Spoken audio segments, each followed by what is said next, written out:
Πιστεύετε στο θεσμό του Ευρωπαϊκού Κοινοβουλίου? Ναι ή όχι και γιατί?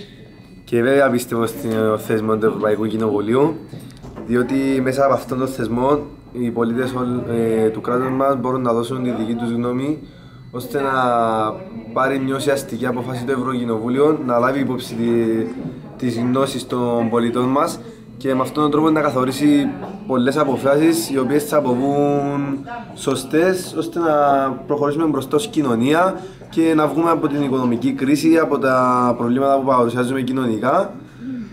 Ακόμη μέσα από το Ευρωκοινοβούλιο δίνουμε μια ισχυρή δύναμη στους πολίτες μας, οι οποίοι θα έχουν μέρος